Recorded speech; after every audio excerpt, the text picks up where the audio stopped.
Welcome to the program, everybody. So President Trump is urging Virginia voters to reject a constitutional amendment on the ballot today that would temporarily restore the state's legislature's power to draw congressional districts, replacing the current bipartisan commission. So Democrats controlling the legislature have passed a new gerrymandered map favoring them 10-1. Shifting from the existing 6-5 Democratic edge in Virginia's 11 districts. Obviously, this is all happening for the midterms. What's taking place in Virginia today could very well be all the Democrats need to flip Congress and impeach President Trump. Let's be clear, this is an apportionment war, and I believe the threat of the Democrats taking their power back is exponentially larger than any threat we may be facing overseas. Democrats regaining power without facing any consequences for their treasonous behavior will likely mean overt Christian persecution and totalitarian speech laws. Why? Well, because one of the reasons America rejected the woke sex religion of the left is because we were free to talk about it. We were free to post about it and, dare I say, joke about it. Dave Chappelle, he's upset now. He has regrets that his jokes gave the rest of us permission to say what we were all already thinking. But if the Dems get another bite at the apple, they will surely crack down on our speech and will likely end the filibuster and pack the Supreme Court to do just that. The Paul Harrell program starts right now. Let's talk about it.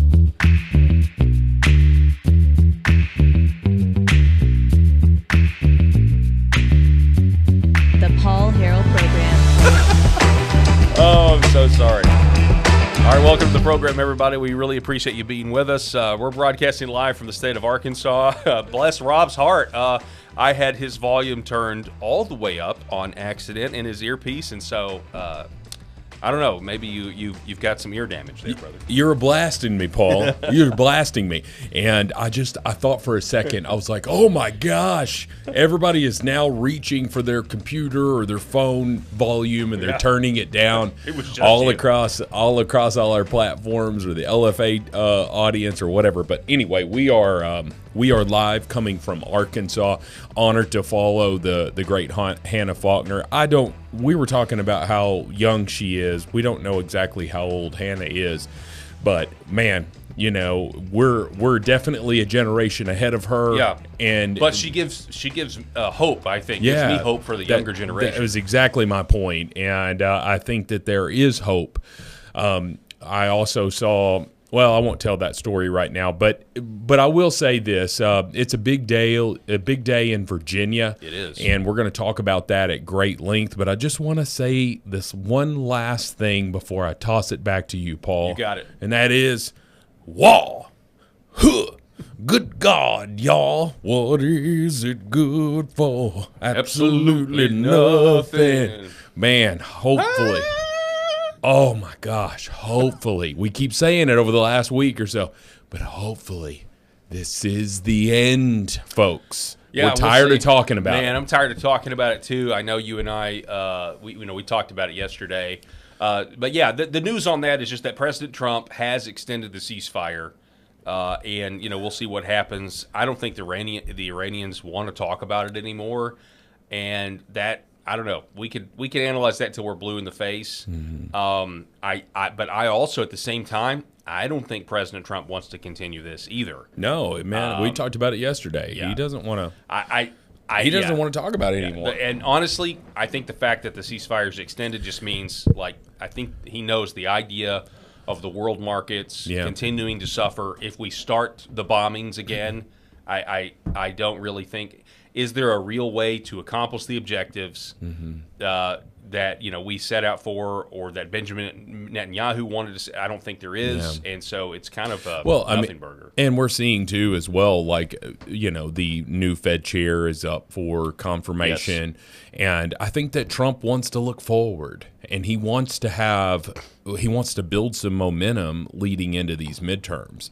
Mm-hmm. We didn't really plan to talk about this today, but I'll say this: Scott Pressler is really on John Thune on social media, and he's basically said, hey, if John Thune does not pass the SAVE Act by the end of this month, which is not going to happen, so let's just say this is what Pressler is going to do, and I believe him. He's setting up camp in Texas, and he is going in hard to elect Ken Paxton over Cornyn. He's going to take out one of the Thune allies, and so that's interesting to see if you are naive and you don't think that Scott Pressler has power to rally voters and build a coalition behind him, you are foolish. Yeah. You are foolish. The man is relentless. And he's going to Texas next. I mean, obviously I'm not a Cornyn fan, but I would just say that these guys they're willing to sacrifice John Cornyn to keep. Honestly, I believe this. I wish Eric were here. Eric will be here tomorrow. We're told, but I just think they don't want election security because Republicans benefit from this. They benefit from the status quo just like the Dems do in these Republican primaries. I really truly believe that.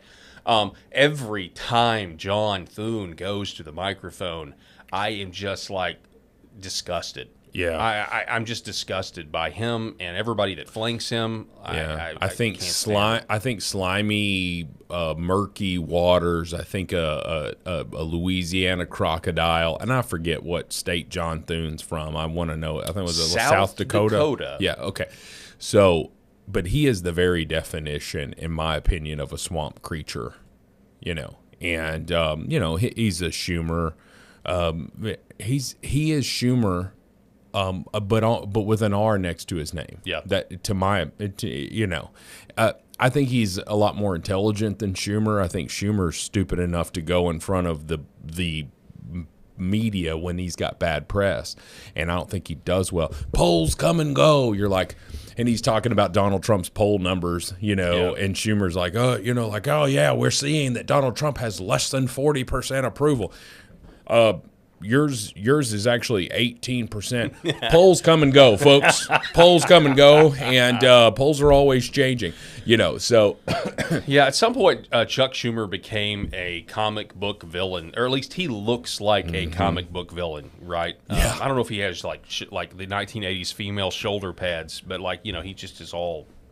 Just I looks agree. Like a villain. I agree with 30-year ago Charles Schumer. Okay. As he was known then. He went by Chuck a little later, right? But he was Charles Schumer. He's like, and I agree with him in 2009, Paul. Wow, 2009. Yeah, 2009, because he still believed that he called them illegal aliens. Wow. And that they can't cross the border and all of this stuff, and they need to be sent home and all of that. And then, how the times have changed. Well, they need those votes. They need that permanent underclass. So, all right. So we have, we're going to get to the title of the show, which is What's Going On in Virginia. Abigail Spanberger is a CIA puppet. Yep. And she has, with the help of the Democrats in the Virginia legislature, has hatched a plan to potentially go to a 10-1 state instead of a 6-5 state. And you never know how slim the majority is going to be. This obviously would assume that the Republicans don't perform well in the midterms, which right now is apparent. I mean, right now, if it were held today, it would not be good. And that's why we've got a lot of work to still focus on here domestically. It's April, so we've got a long time. We do have a long time, but here's the Gateway Pundit headline. Trump makes last-minute push to stop Virginia power grab. Democrats eye 10-1 map flip from a 6-5 split.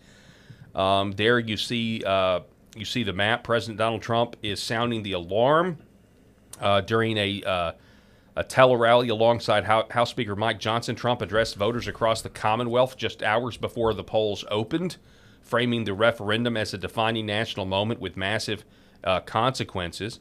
Now, I mean, if you are a Republican in Virginia, this should motivate you to get out, right?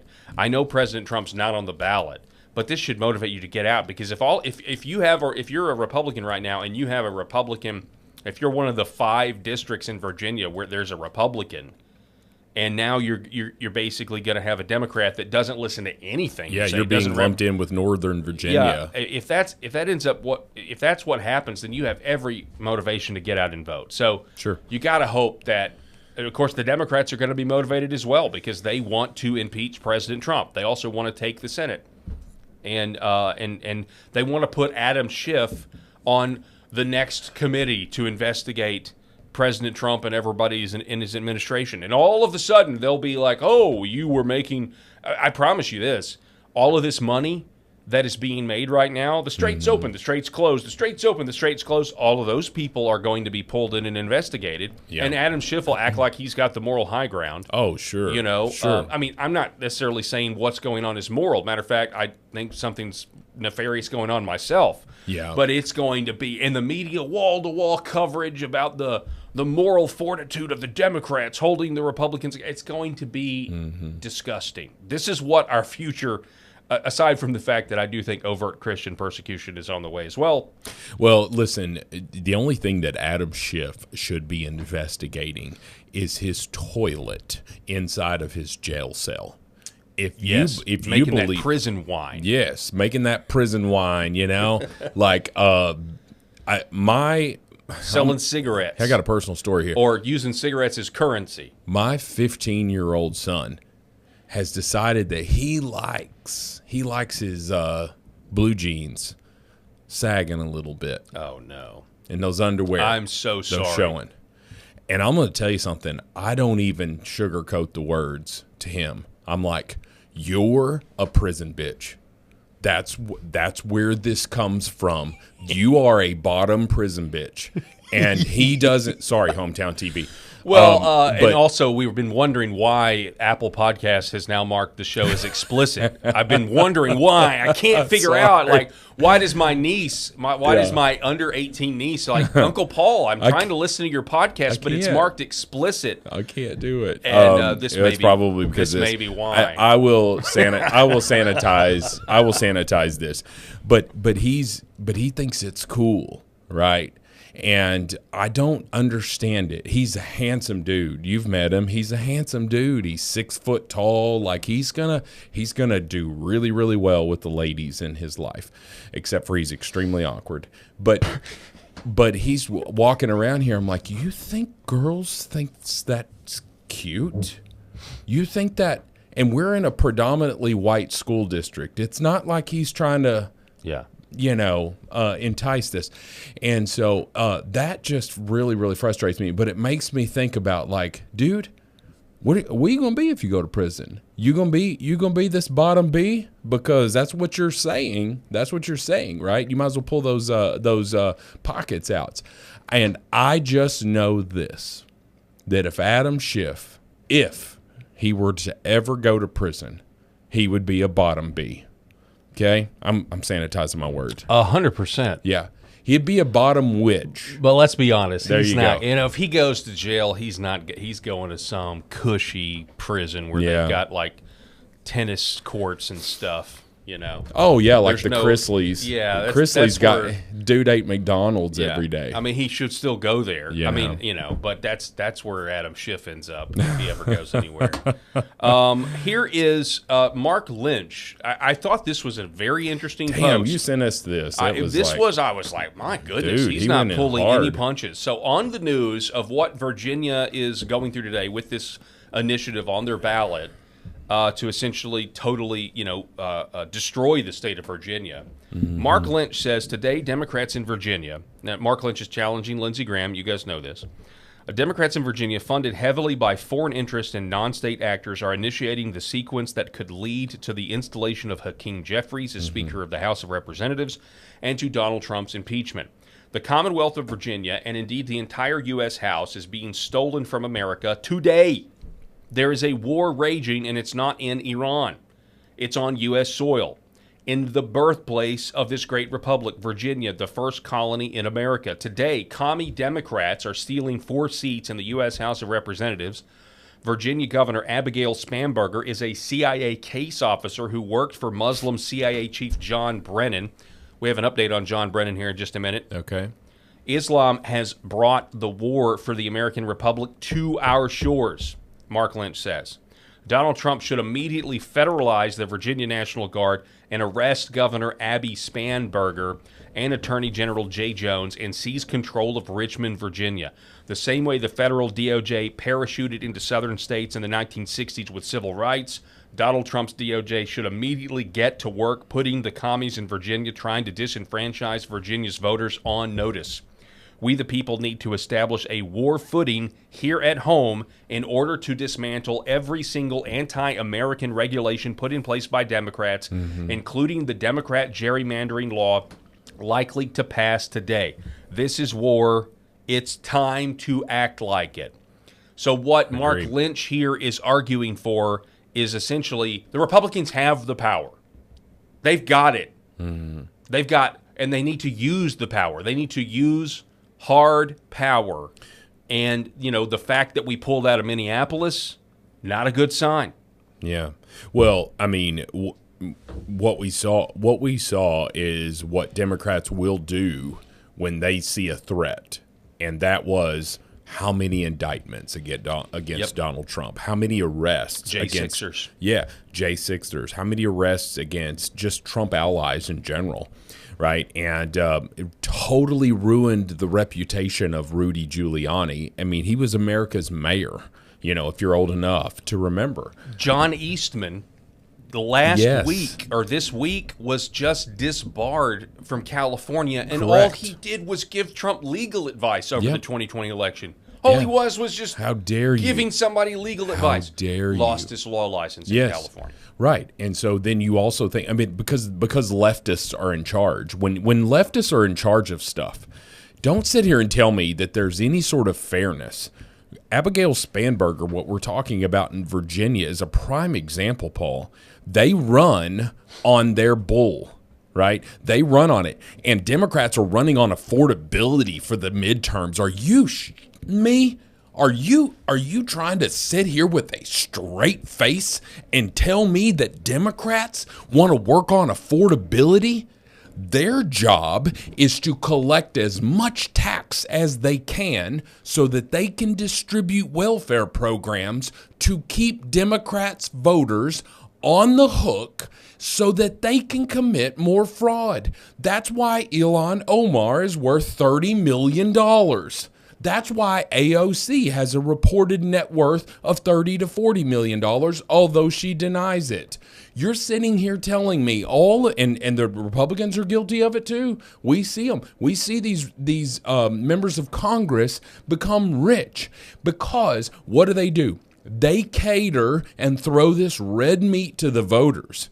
Okay, and that's what Democrats are doing right now. They're sitting here and saying, "Oh, we're going to run on affordability." Then what the hell did this woman do as soon as she got in office in Virginia?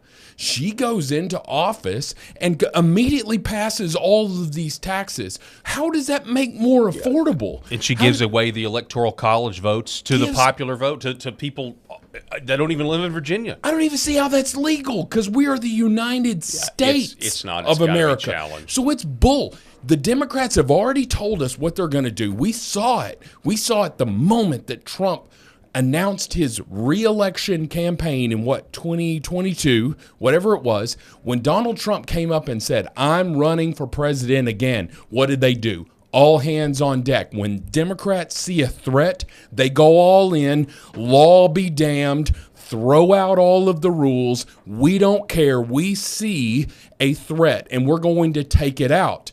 It pisses me off, and it pisses you off too, that the Republicans won't do the same.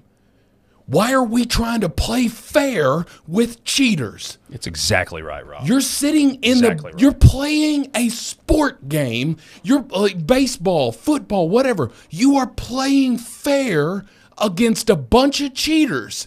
And you want to bitch about it and gripe about it. I'm mad because I voted for you to take out those cheaters.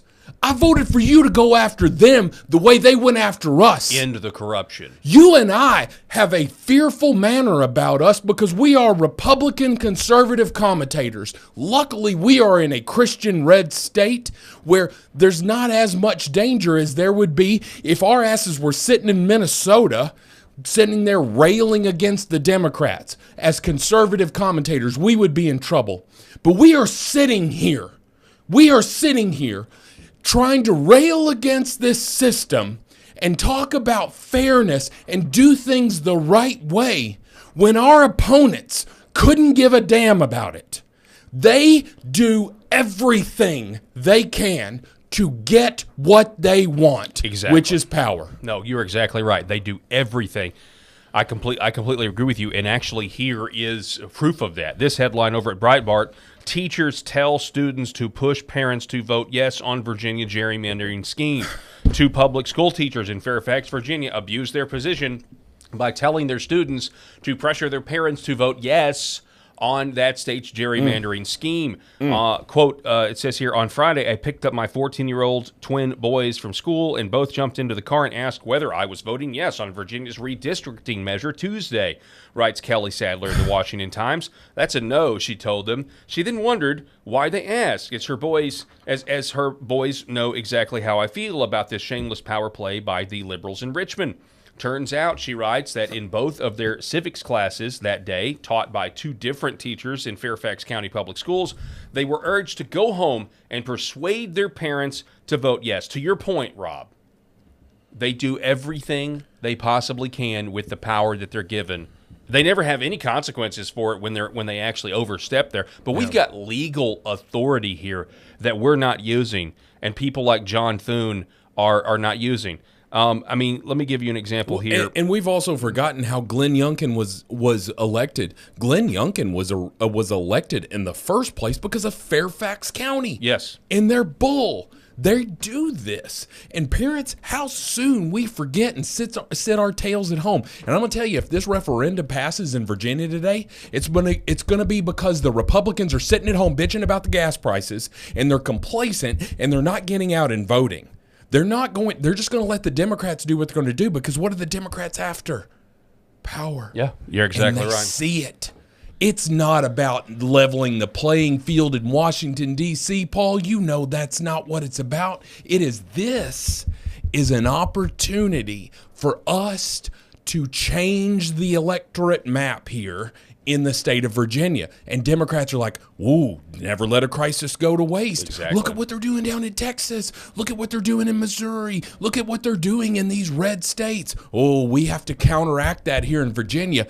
Screw whatever's best for Virginians. Yeah. Screw it. Well, I mean, you do raise an interesting point. This is a tit for tat, right? And Florida might even go further than because they redistricted. They may even go further.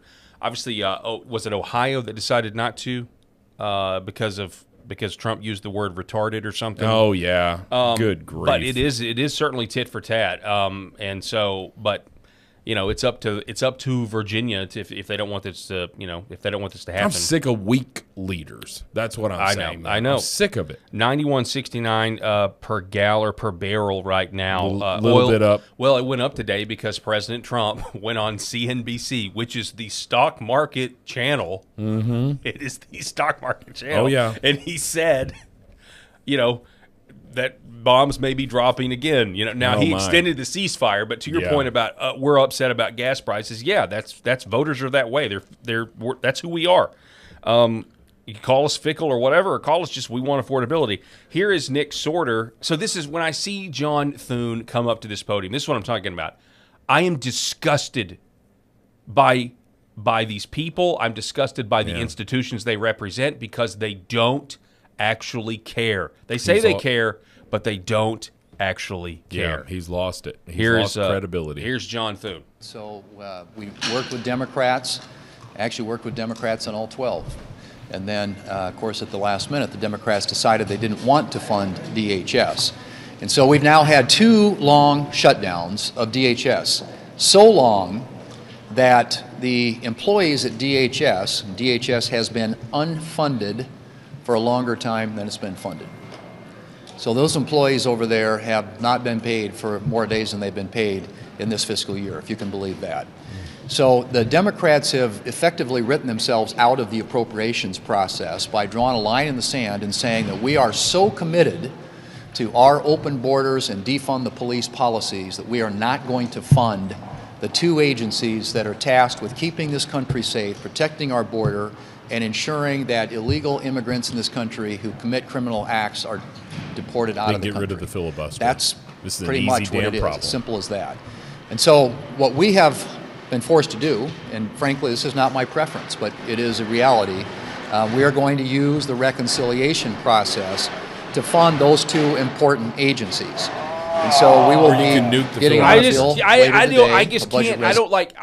They are just. They are unserious people. This is serious times. We have unserious people. I don't even want to hear their excuses. I don't want to hear. Yeah. I don't want to even like. And I can't be the only one. Obviously, we're in the news business, but like I think the average person sees this. The average Trump voter, they see this, and they just. They're not even listening to you anymore, and that's a dangerous place as a country when we get to that point. You know what, Paul? John Thune sounds like a 450-pound person bitching about their diabetes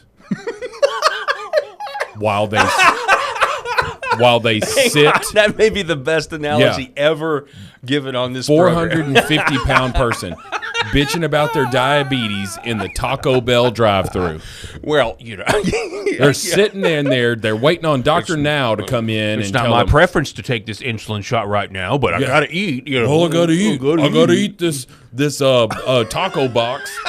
Give me the taco box, sir. That's 50 tacos. How many people you feeding? Better make it 2. It's just me. But you're griping. That's what John Thune sounds like. Yeah. He sounds like a fat ass who can't lose weight and griping about it while they're sitting the Taco Bell drive-thru. Yeah. Come on, man. Yep. You have the power to fix this problem. And we all know, and it makes me so damn mad, we all know what Chuck Schumer, well, first of all, I don't think Chuck Schumer is going to be the Senate Majority Leader anymore. I think that there will be...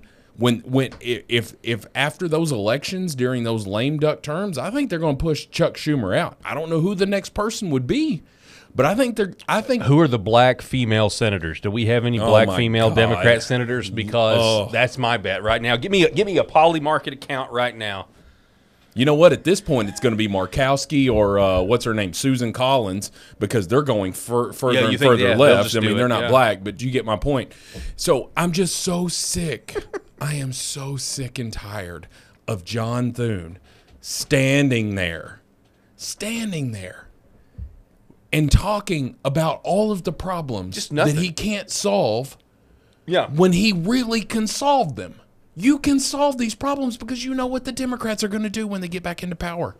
You think Chuck Schumer is going to say, I know we agreed to keep the filibuster, but hey, listen, we've got to stop Trump. They're going to, exactly. Like I said at the top of the show, packing the Supreme Court, ending the filibuster, like these are the easy things they're going to do almost immediately as soon as they get in. I'm so sick of it. Yeah. I hate to be black-pilled. It's ridiculous. But when you've got a leader like this in the Senate, when you've got a John Thune, when we could have had Rick Scott, when you've got a John Thune, it just pisses me off. Mm-hmm. And we've got Arkansas Senator Tom Cotton standing right next to him, like a robot. Yeah. Like a robot. I could, I'm sorry. Tom, stand up and say, you know what, John? I think we just get rid of this filibuster. How about that? Mm-hmm. Hey, you know what? There we go, Arkansas. Yeah, dude. I don't know. You're telling me there's not one piece of information out there? I mean, the whole system is run on blackmail. Yeah. You're telling me there's not one piece of information that Susan Collins or Lisa Murkowski, like that couldn't be used to get them on board as well? I mean, because that's what Thune's going to say. Well, we don't have the votes. Yeah, a real leader. President Trump is right when he says a real leader would find a way to get the votes. Like, what do you need for this?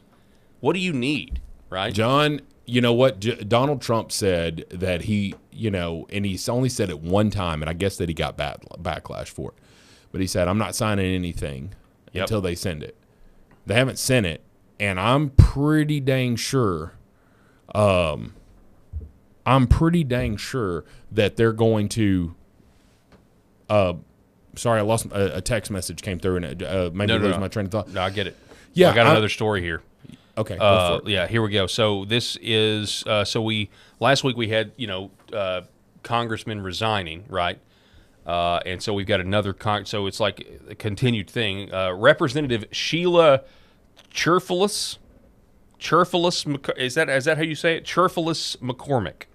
I think the hyphenated last name is always a thing it's definitely community. Yeah, but Cherfulus kind of sounds like maybe like a verb or like a maybe an adjective to describe her. Sounds like a croissant to me. Well, this is the Cherfulus croissant. Quit being so cheerfulous. Yeah. Or cheerless. I don't know.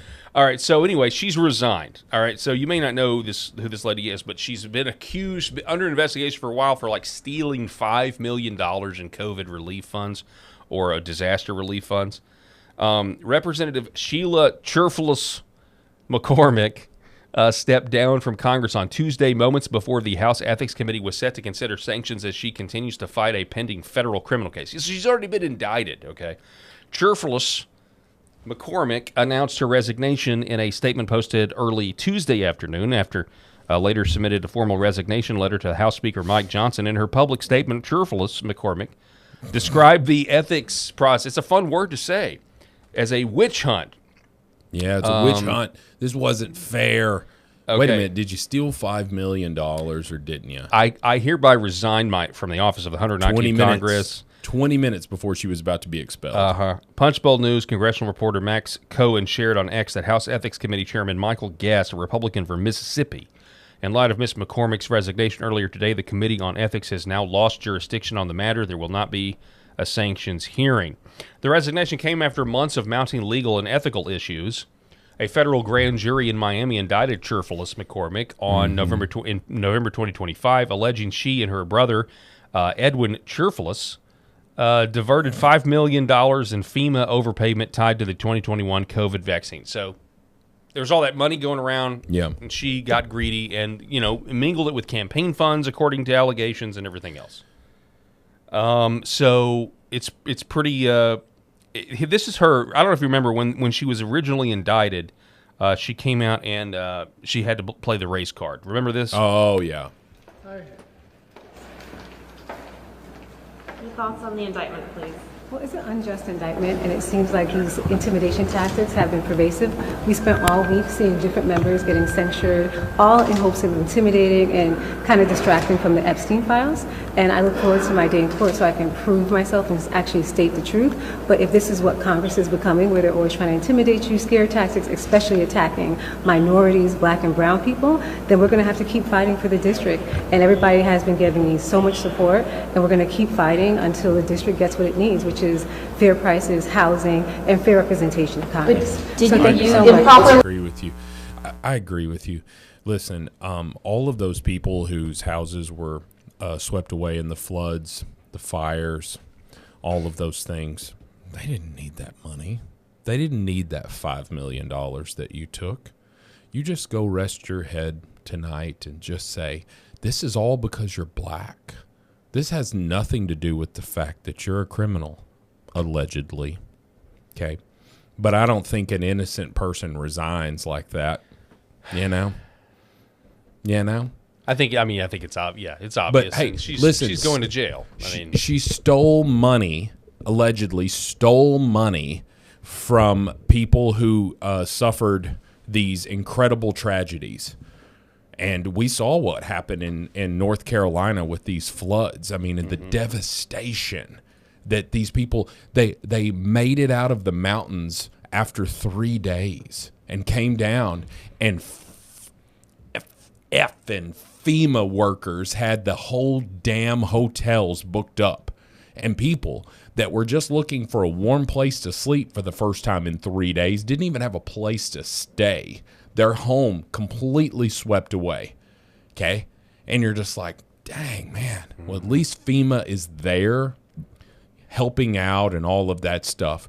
But this stupid, cold-hearted thief stole money from some of the most vulnerable people, in my opinion.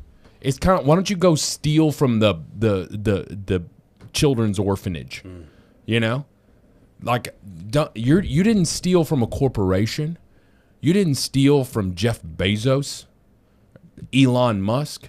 You stole from people going through tragedy. and you want to sit there and say that it's the color of your skin with your hyphenated last name because you just can't bring yourself to take on your husband's last name. Sherfulus McCormick. Sherfulus. You would think you'd want to get rid of that Sherfulus last name. She probably will now.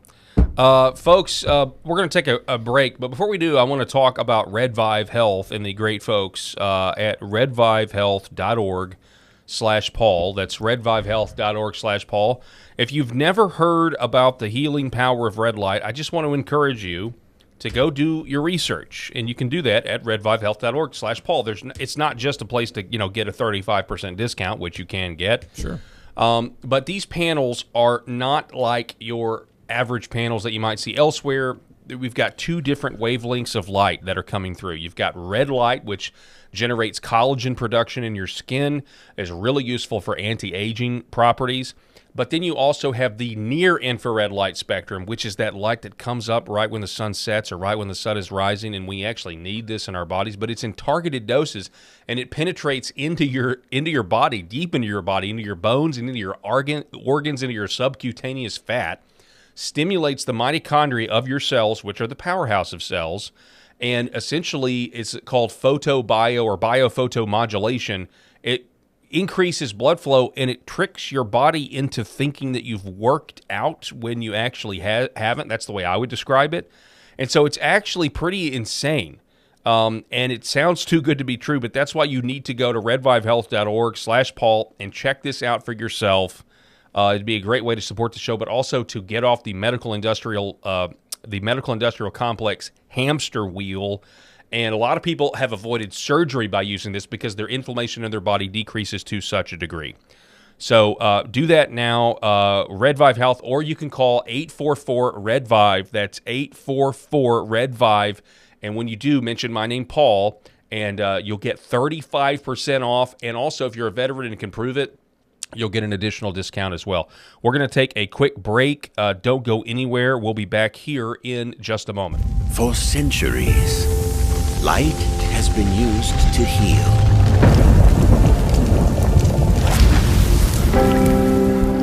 Awaken the body with Red Vive.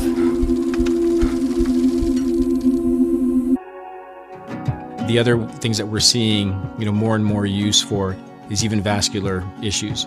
So one of the mechanisms that red light, near-infrared light, or Red Vive works is stimulation of the mitochondria and stimulation of nitric oxide production. So when nitric oxide is released in cells, it vasodilates cells. It reduces inflammation. It moves blood. It brings blood flow to areas. So folks that have issues with ulcers or burns or wounds, it can help stimulate increased blood supply. And you need blood to heal. So that can open up different avenues for peripheral artery disease, for neuropathic pain syndromes.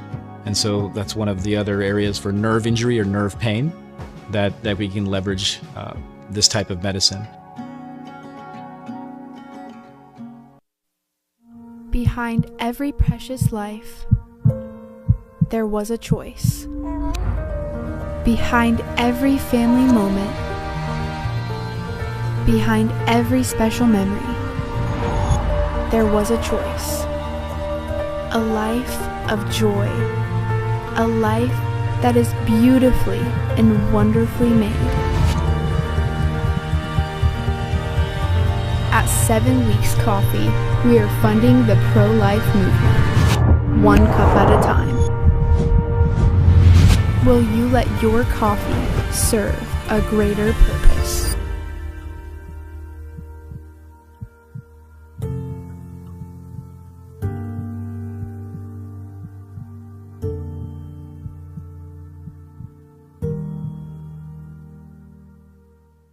For centuries, light has been used to heal.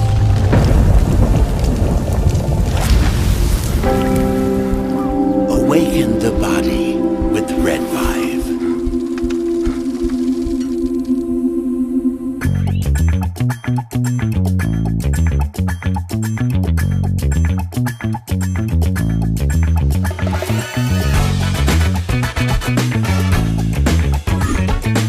The Paul Harrell Program. Welcome back to the show, everyone. Thanks so much for being with us. Broadcasting live from the great state of Arkansas. We can't do the program without you watching every single day.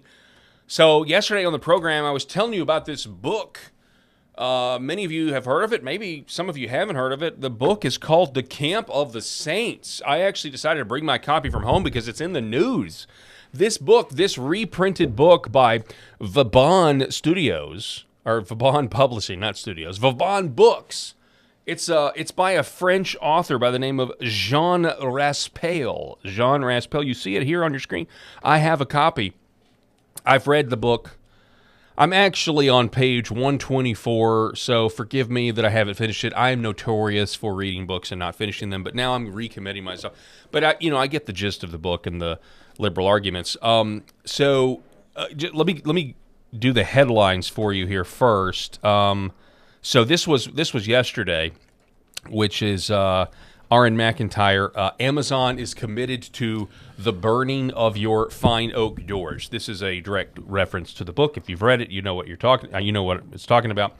But anyway, Vauban Books, our statement on Amazon's suppression of the Camp of the Saints in the United States. So basically, Amazon removed this paperback copy. They've sold like 20,000 copies this year of this book, and I'm going to tell you why this is a big deal here in a minute. But basically, the way the story goes is we think J.D. Vance referenced this book, may even quoted from it, and so Amazon got mad and took the book down because of what people say about this book. However, just FYI, we're not getting a promotion for talking about this book. Everybody needs to read it, though. Yeah, we just think it's interesting that the book burning goes one way. Yeah. Absolutely. That's absolutely the case. And so we have The Blaze saying this. Amazon gives lame excuse for removing offensive dystopian novel about mass migration ruining Europe. France was among the Western nations whose elites determined it worthwhile the second half of the 20th century to open the floodgates to mass migration from the Third World, especially from former colonies. Award-winning French novelist and traveler writer Jean Raspail foresaw this threat in demographic replacement. But unfortunately, Amazon took it down. Anyway, here's the statement from Vauban Books. An Amazon spokesman told The Blaze, "We've resolved an error that briefly affected the availability of a paperback listing of Camp of the Saints, and the title is now restored." Thank you to The Blaze. We'll have more. It was just an error, Paul. Yeah, just an error. Just an error. They didn't do it on purpose. Wasn't politically motivated. But yesterday I said, I was like, hey, this is, if the Democrats get their power back, we have more of this on steroids. We all remember what it was like the last time that they had control of things like this, and I'm talking about Twitter, and how all of these conservative, they were banned, but it was an accident. They were inadvertently banned. You're just like, what? Why doesn't this ever happen with leftists? Yes. It never happens with leftists. It only happens with people on the right. So did genderqueer inadvertently have an error? No, it just never did. Somebody said that. You know? Somebody actually says, Eric Tietzel says, Camp of the Saints author Jean Raspail was a recipient of the Grand Prix de Roman and Grand Prix de Littérature from the Academy of France. The French government appointed him to the Legion of Honor, but sure, replace his book with Heather Has Two Mommies because you're sophisticated. Oh, wow. Yeah. Eric is spot on. I love it. So here, this is what's interesting. So this particular copy of the book, if you get this new reprint by Vauban Books, do not read the introduction. Do not read the introduction. Do not. The introduction I read because, it's the introduction. But the introduction is... Let me just read a few sentences and you'll understand what I'm talking about. You are holding in your hands one of the most important dystopian novels ever written, but unlike Aldous Huxley's Brave New World and George Orwell's 1984, Jean Raspail's The Camp of the Saints lacks any aura of respectability. In the United States, it is attacked as a bigoted screed, a must-read within white supremacist circles, that's a quote. Raspail, who won some of France's most important literary prizes, is regarded as an outright racist rather than an accomplished writer. This narrative has stood for years, in large part because the publishing houses that owned the rights to the English translation have suppressed the book. That is why the authorized release of this new edition by Robert Laffont, the French publishing house that owns the original rights, is so important. For the first time in many years, English speakers have unrestricted access to the text, brought to life in Ethan Rundell's vivid new translation. English language audiences can now finally understand Raspail's hypnotic and haunting tale and appreciate why the novel remains a lasting significance. Huxley's Brave New World and Orwell's 1984 show how the assumptions of self-satisfied materialism, far from building a progressive paradise, can underwrite a permanent political nightmare. Describing fully achieved dystopias, the novels capture two sides of modern despotism, one soft and seductive, the other hard and brutal. The Camp of the Saints, by contrast, divulges a dystopia as it comes to be. It explores the implications of modern spiritual self-hatred.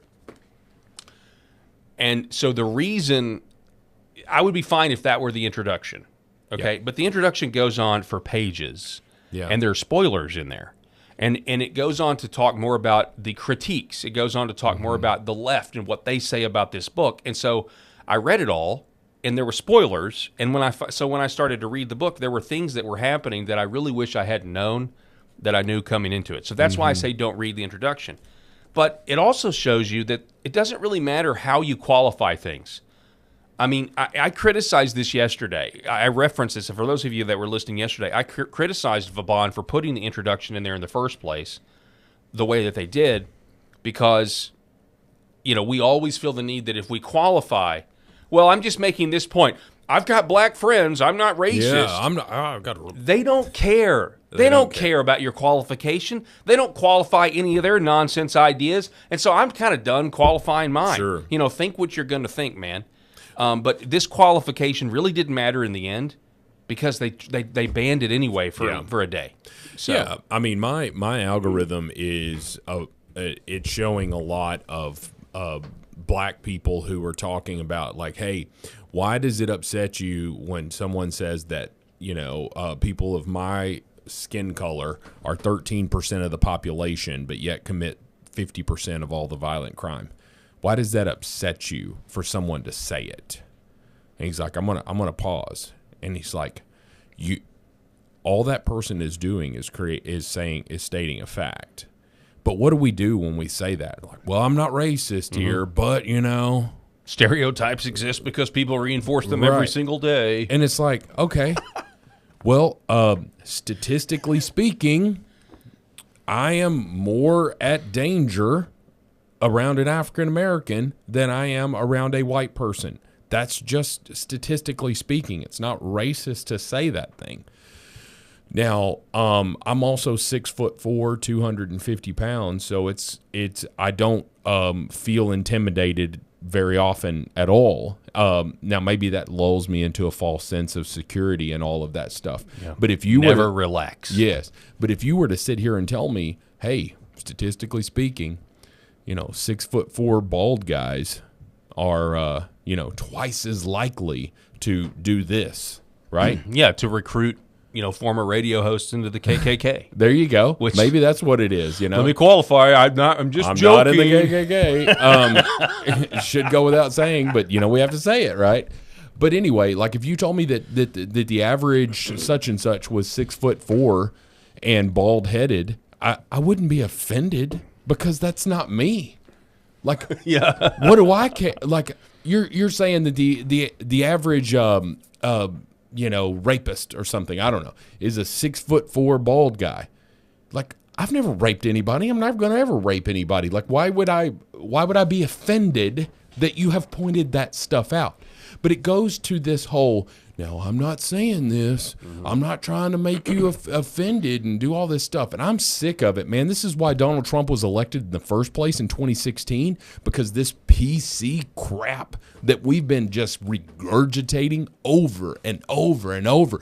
thankfully, we had an awakening that happened in 2024 because you used to not be able to say that a trans person with a penis was actually a man. You couldn't even say that 5 years ago without being canceled, Paul. Well, I think you probably still can't say it on Apple Podcasts. You could kiss my A. I'll say this. If this dude is walking around in a dress, but he's got a dick, he is a man, a very not... he's a very feminine man. He's not a very masculine man, but he's a man nonetheless. And I know what his chromosomes are because I don't see it, but I know that he's got a penis. And I sure as hell don't want him going into using the same bathroom as my 12-year-old daughter. Okay? So don't sit here and tell me. It's kind of like, what we were talking about on the show. Like, what does a trans woman, right? That's what they are, right? A man who transitions to a woman. Yeah, right? That's a man, I believe, yeah. Do they go to the gynecologist? And does that gynecologist nod, wink, okay, lady, come on in here. Let me move your balls out of the way here and do an examination, right? No, they don't. A gynecologist is not going to examine a trans woman. Unless, and I don't, and if freaking billable hours and insurance pays for that crap, we need to have a conversation about that stuff. I've gone off on some side tangents here, Paul, but I'm so sick of this. I'm so sick of PC. Back to this book, The Camp of the Saints, real quick. Have you ever read a book that has an introduction that's like apologizing for itself? I mean, it's not apologizing for itself. That's a mischaracterization. No, I've never heard of it. It's like, hey, this is a controversial piece of literature, and we're just letting you know that it's controversial. I've never heard of it either. No. But for those of you, real quick, I'll just give you a summary, and then we'll move on from this topic. But I wanted to hit this part of the introduction because it says the central plot concerns an armada that transports 1 million migrants from India to the shores of France, throwing the country and the West into chaos. But The Camp of the Saints is not a disaster novel. The book's importance does not hinge on whether Raspail was correct in predicting mass immigration or in describing it in catastrophic terms. Rather, the novel's genius lies in the depiction of an apocalypse in the original sense of the term. Properly translated, apocalypse means revelation, disclosure, literally an uncovering. The Camp of the Saints, whose title is taken from the Book of Revelation, unveils the perverse logic that pervades late Western civilization, throwing into sharp relief the nihilism of guilt, too spiritually weak to appreciate their own distinction and to defend themselves. Westerners welcome their own destruction under the guise of creating a perfect world cleansed of their past sins. Westerners, we just want to be cleansed of our past sins, even though we're the ones, it's certainly here in the United States, who freed the slaves. Yeah, and right? and slavery hundreds of thousands of people died to do that. Yeah. And not to mention just from a, the fact is only Christ can cleanse us of our sins. And I know the left is not characterizing it. We need to be cleansed of our sins because they don't really believe in sins in the biblical context, but they do believe that they can somehow, they believe they have a responsibility to feel good about themselves by creating or trying to right the wrongs of history. It's like they can identify an injustice. Now, sometimes they can't identify what they think is an injustice is actually justice. But let's just say that they can identify an injustice. Let's say slavery. Okay, let's just say that that's one. Okay, we say now that, hey, that was not good, like owning people, chattel slavery, not good. Yeah. Okay, well, that's bad. Well, how does tearing down Civil War statues make amends for that? It doesn't. The problem is the gospel has the answer for this. The gospel answers, the theology of the Bible answers why men are capable of really bad things and also good things, right?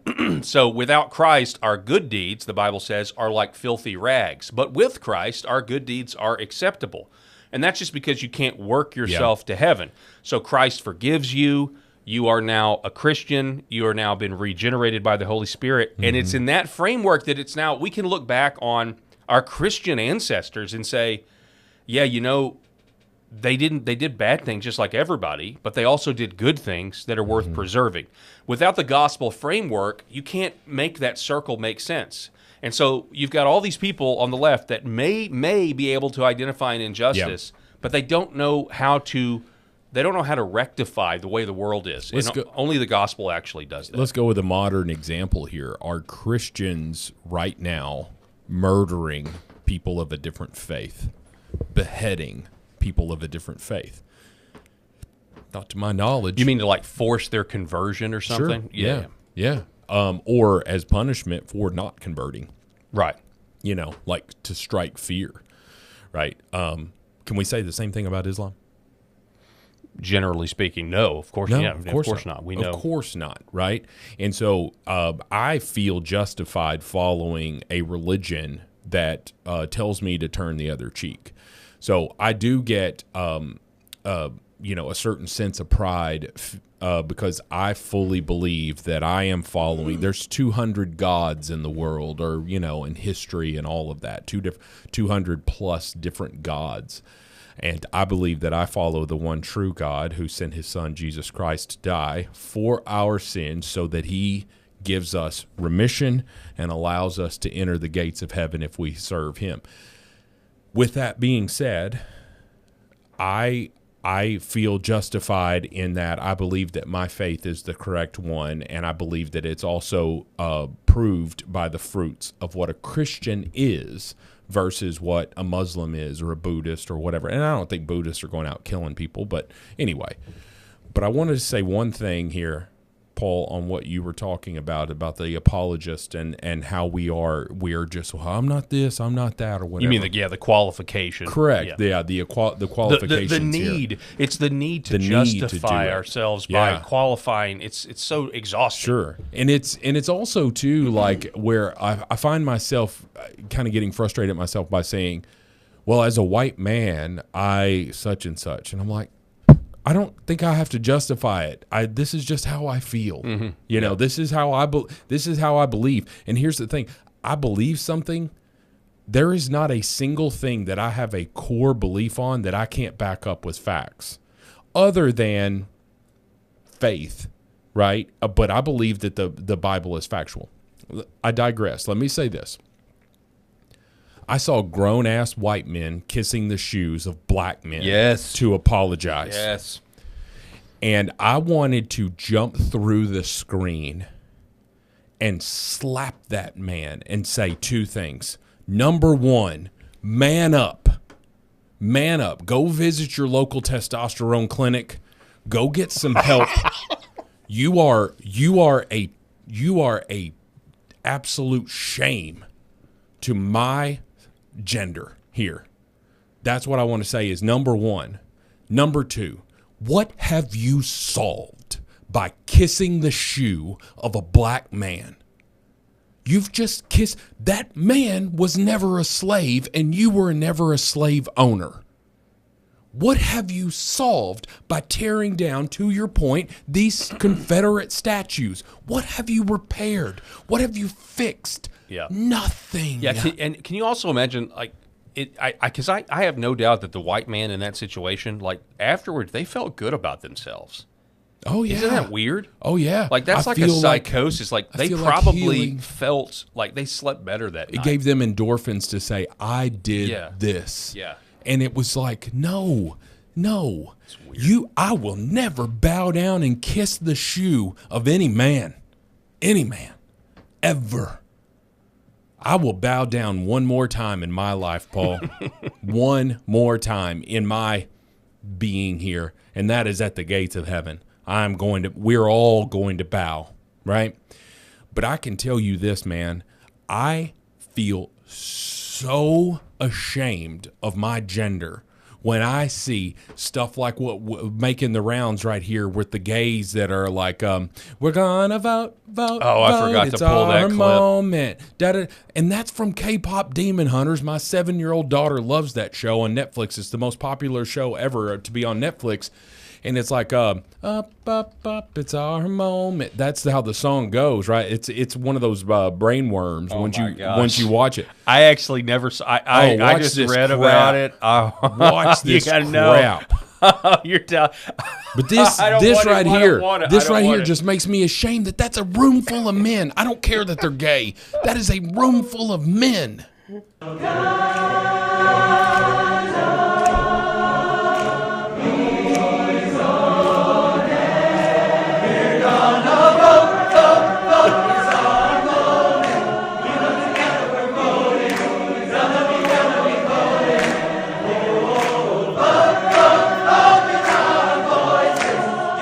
Are you sure they're gay? How do you know? Well, somebody said that it was from this conference that was a bunch of gays.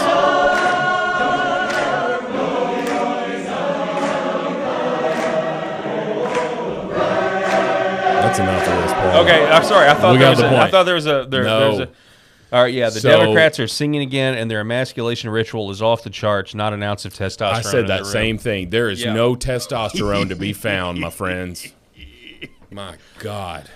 My Lord in heaven. They also have the wrong tempo for that song. I'm just pointing that out there. Yeah. I'm just pointing that let out. me just tell you that I'll say this. Pretty good singing.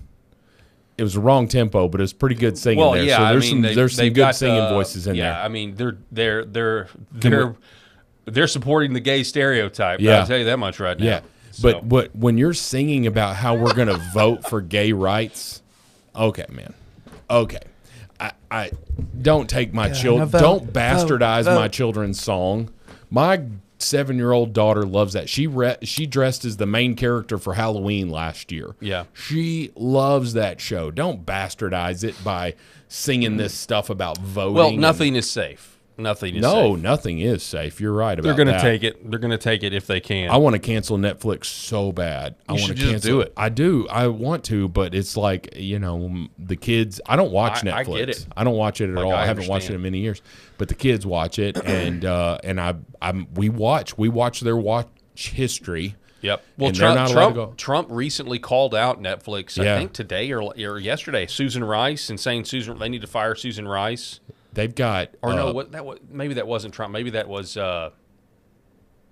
it was somebody. Oh, it was Kevin Sorbo. That's what it was. Oh, Kevin Sorbo. Formerly Hercules from the. Well, so maybe it was Trump and Kevin Sorbo commented on it, but Kevin Sorbo said like after one of his movies, his Christian movies, he had like this meeting with Netflix, and he said that they were interested in doing some other movies because they knew that there was an audience for it, but. Towards the end of the meeting, they were very clear, like, we know there's an audience here, but we don't understand why. And it just shows what kind of liberal bubble they are in. They're in such a bubble, and they don't understand that. And I think this is really big with the trans enclave, but certainly people on the left. They, the wisdom of God is folly to man, right?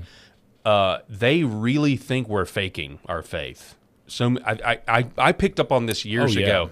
Back in 2015, at the Arkansas Capitol, Asa Hutchinson had just threatened to veto the Religious Freedom Restoration Act, a bill that he actually was in favor of, but then Walmart and some other people came calling, and they thought it was too restrictive.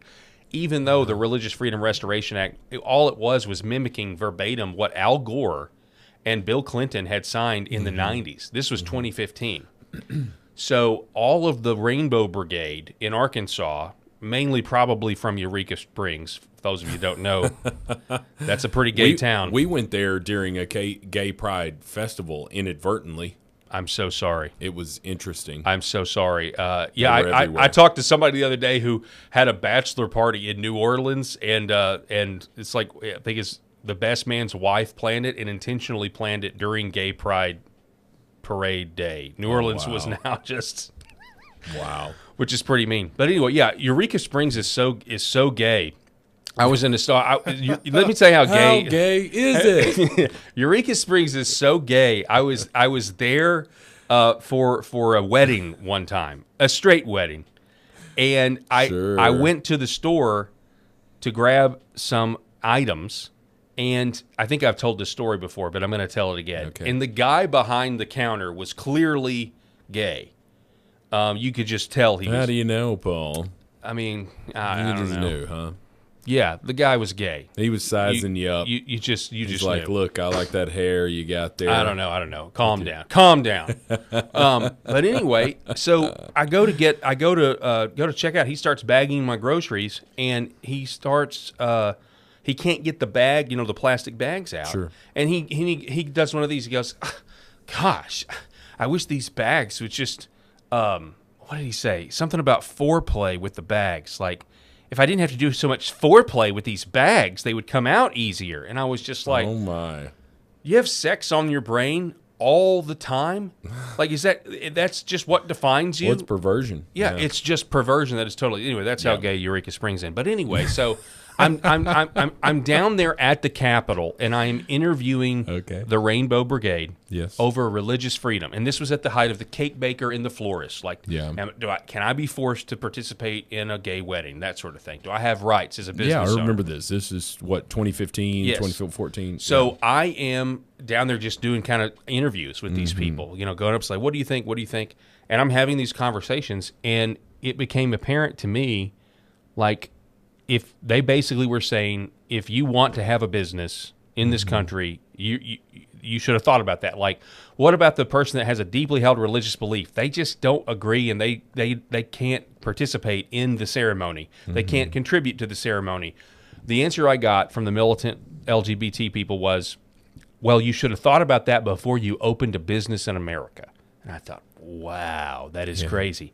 And then I explored a little further, and it became apparent to me that when I said, like, it is their religious belief, it is their religious conviction, like they really think that they would be sinning against their God if they do this, it was very obvious they thought that this was only being used as a bludgeoning tool against them. They think that we just don't like them, and they think we're lying about the sincerity of our faith. Yeah, like it's about holding you down. That's what they think. You're no longer gay. They don't think it's a legitimate disagreement. They just think it is like a cudgel. It's just and that was very shocking to me. But I mean, it's you really don't. There's how many believers thought that the Bible and the story of Christ was foolishness until you came to faith, and you're like, oh, it all makes sense now. Before, I would try to read the Bible and it was nothing. Now I read the Bible and the words literally leap off the page and like transform my life. It's quite a change from the way things used to be. I just sent you the video there. I don't know if you can pull it up, but it's extremely interesting how different society looks at the homosexual lifestyle. And I'm gonna say that. I don't know if you're going to play this video, but if you do play do it. All right, okay, play this video.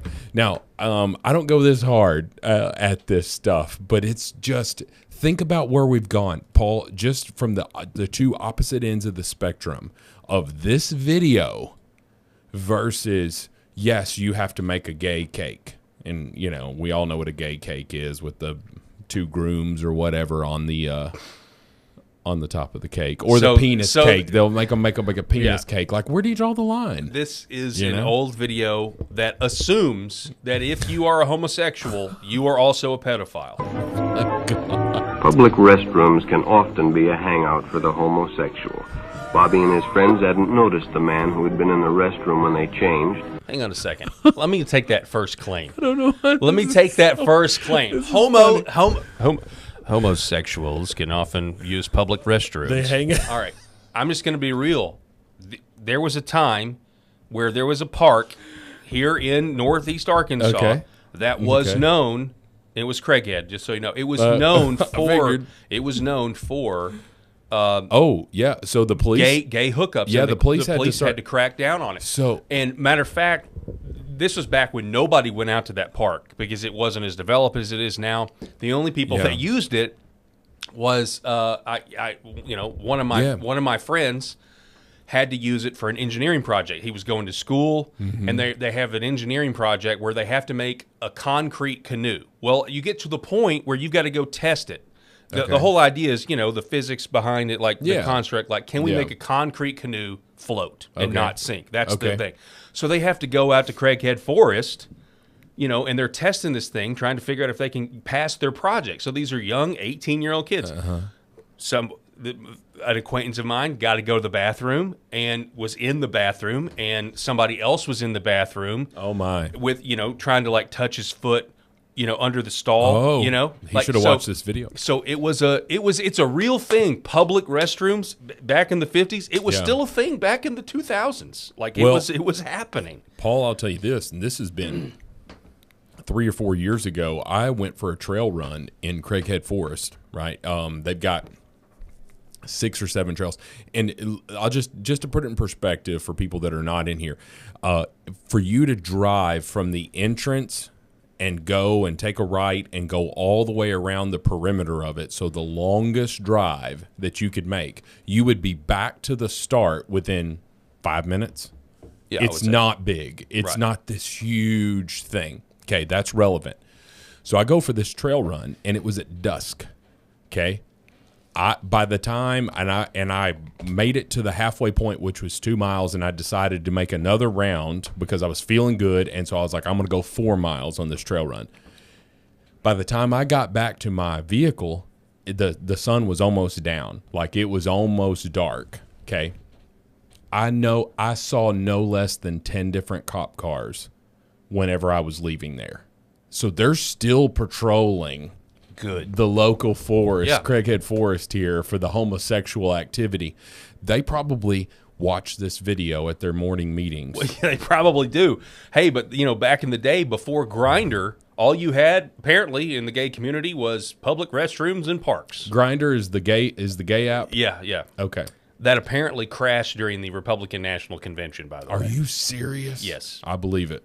And as it was late, start over. Public restrooms can often be a hangout for the homosexual. Bobby and his friends hadn't noticed the man who had been in the restroom when they changed, and as it was late, he suggested they take the shortcut under the pier, but the others preferred to take the more traveled way home. The title of this video. Can you imagine if you were shown this video in junior high school? Oh my! You like how? Hey, listen to this music. Okay, so for those of you... When Bobby recognized the stranger as the man in the restroom, the shortcut under the pier didn't seem like a good idea at all.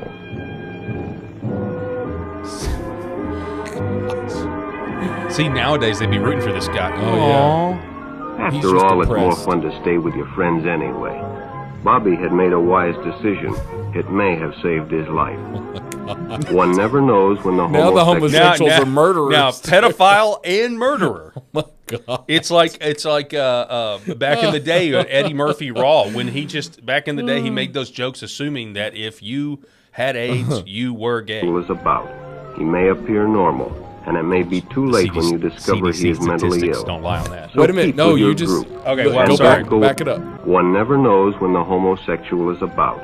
He may appear normal, and it may be too late when you discover he is mentally ill. So keep with your group, and don't go off alone with strangers unless you have the permission of your parent or teacher. Okay. All right, so to your point, yeah, we went from that to you, and this is where the slippery slope is real. I don't care who you are. I don't even care where you fall on how comfortable you are with whatever. The fact is, we went from that to you don't have a right, at least for a time in this country, you don't have a right to refuse service and not bake a wedding cake for a gay wedding. Yeah. You know, it's just, it's insane. It's amazing because it's not just this. We saw this. Somebody just posted in the comments about your ear.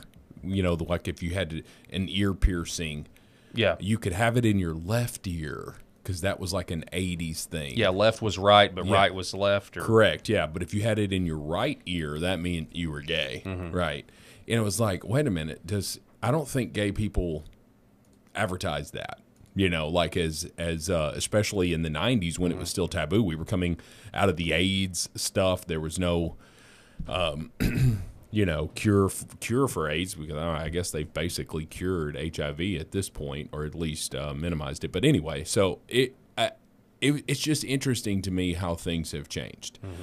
I don't believe that gay people are pedophiles and by default, and also murderers, right? I don't believe that. But I do believe I've got a little bit of apprehension about, the family, the breakdown of the nuclear family, and how that's not emphasized. This, oh man. Well, yeah, I mean, to your point, yeah, is it not all? But no, but there is a trend, though. I mean, this was 2 years ago. Gay couple who showed off picture-perfect family gets 100 years in prison for horrific rape of adopted sons. And we have this trend now where specifically gay men are doing the surrogacy thing. I mean, that's not only they were literally not only taking the photos and the videos, raping them, but they were also letting their friends rape. So it wasn't with them. And yet we are told that if we say, actually, no, like if we were to say, no, I don't think that just because heterosexual couples have the ability to have kids, that means gay couples have the right by nature, like, the natural right to do it. Like, I don't, if you don't think that that's the case, then, because I don't think it's healthy. I think children, if at all possible, if it's possible, children obviously need a mom and a dad. We talked about that. But yeah, this is not an isolated incident. It's just not. It is what it is. Now, does that mean that every gay couple are going to do this? Of course not. Of course not. Here's us qualifying it. But yeah, to your point, I mean, no, it doesn't. It doesn't mean that. It doesn't. But I would just look at it more through the lens of, how important is a two-parent household to children? Very important. But I think that importance is only emphasized when there is a yin and a yang, okay, the husband and the wife. And when you don't have that counterbalance to that, then, you're not bringing your children up with the best shot at success, in my opinion. So I said we were going to do a John Brennan update because he was I can't even remember why he was referenced. Anyway, we referenced John Brennan earlier, so here's this update. The New York Times is reporting that the United States Department of Justice has abruptly rescinded the subpoena it had just issued John Brennan in this Florida grand jury. So it says the vacillation, this is the New York Times reporting this, the vacillation came after the Justice Department replaced a career prosecutor with a loyalist to President Trump in the administration's efforts to charge the former CIA chief with a crime. So at first glance, this is really frustrating because you would think, okay, once again, we had our hopium, and it is discouraging because they subpoenaed him and now they're withdrawing the subpoenas. But that Florida grand jury has just deputized Joe DeGeneva, okay? So the New York Times obviously take with a grain of salt that they're saying the department brought in an outspoken Trump loyalist, Joseph DeGeneva, 81. He's been on Fox News back at the height of the Russia collusion. This guy was all over it. Okay. To take over the inquiry into Mr. Brennan, which is part of a larger effort to investigate former officials who have scrutinized. So it apparently seems, for whatever reason, and I'm just reading the news as I'm getting it. Maybe there's other analysis out there that'll change my mind, but it seems to me that they might have rescinded the subpoenas of John Brennan because of Joe DeGeneva. Now, I'm not really sure why they would do that, but there may be a strategic reason to do that is escaping me right now because, again, this news is just fresh. I saw it right before we came on the air today, so I haven't had any time to analyze it in any meaningful way. But the Florida, it is. I do think it's a positive thing that DeGeneva's been put on. I guess they swore him in. Let's see, what are they actually calling it? He was formally sworn in on Monday morning to be basically an assistant to the U.S. attorney down there handling that grand jury. Yeah. Well, I mean, anybody that doesn't believe that John Brennan should be sharing a cell with Adam Schiff. He's just not toilet been following. Yeah, drinking that toilet wine. Brennan is a piece of garbage, and he's a liberal hack who has. I would say he's got questionable ethics, but I don't think he's got any ethics at all, Paul. I don't think there's any ethics left in that man. He's garbage. And so I was excited to hear about the subpoenas, but also, a little bit frustrated that was sort of called off here. So we'll see how it shakes out. It's really early on this, so we'll see. It could actually be related to this story in some way. And I'm sorry that the framing's not exactly the way it should be, but the deep state coup against Tulsi Gabbard. This is from Roger Stone, a Trump, confidant. Gabbard released documents last week exposing the first Trump impeachment proceedings to be a complete and utter fraud. It's possible that a lot of this has to do with maybe these revelations. I don't know how that would affect Brennan, but it easily could if this was a whole intel operation. I mean, the guy's last name that is Eric CIA Ramella. That'd be just a coincidence. But the fact is, the intel oligarchy was involved in this, and going after Trump with his phony impeachment. So it's possible that this grand jury might try to make these indictments even broader. I mean, I'm talking the grand conspiracy where you lump everything together. You want to lose me? You want to lose me from this administration? You force Tulsi Gabbard out in some way. If Donald Trump does not have her back, when Donald Trump said we're going to take out this deep state, when Donald Trump said that we're going to go after these perpetrators of lawfare, she is the weapon. She's the tip of the spear. She is. She is the weapon that he was talking about using. He didn't know it at the time that he was going to have her. Maybe he had it in his mind, but he didn't know that that's who it was. And it was a person who is a former critic of his who took down Kamala Harris in her run in 2020. If you just weren't following at all, if you don't know that Tulsi Gabbard single-handedly ended Kamala Harris's campaign for president. When she was trying to go after Joe Biden, Tulsi went after her and literally assassinated her right there on stage. It's crazy because you've got these two things, these two intel reports, that were released with, by the hands of Gabbard and Intelligence Chairman, Committee Chairman Rick Crawford. Both of these, the common thread here with the first one, which was Obama fabricated intelligence. Yes, treason. This is the same thing. They literally fabricated testimony to get Trump impeached. If these people, they just make it up. If there's not treason, like there is no definition for treason in my mind that more greatly fits working against the citizenry of its country. Like you are working against it. Somebody would say that treason is treason against the government, but we are a government by the people. So therefore, when you are working against the will of the people, you are committing treason. Yes. And if these individuals are not, they've got to have something. Hell, I don't even care if it's tax evasion. Something. There has to be accountability. This article actually mentions John Brennan, and so because he's in the news and the subpoenas have been withdrawn, I'm going to try to connect the dots here. So Roger Stone writes, Gabbard is under fire precisely because she is the most dedicated opponent of the deep state within the Trump administration. This is not the first time that she has been on the receiving end of a dishonest smear campaign meant to impugn her character and mute her influence. In September 2025, Gabbard was blamed by the New York Times and Axios for no criminal charges being filed against CIA Director John Brennan because Gabbard wisely removed security clearances for disgraced deep state hacks, an absurd notion that is laughable on its face. Then it talks about, Roger Stone says, quote, Rhino U.S. Senator Tom Cotton of Arkansas is also leading a disgraceful effort to strip the DNI of its authority, giving unrestrained power to the CIA and NSA bureaucrats free of Gabbard's oversight.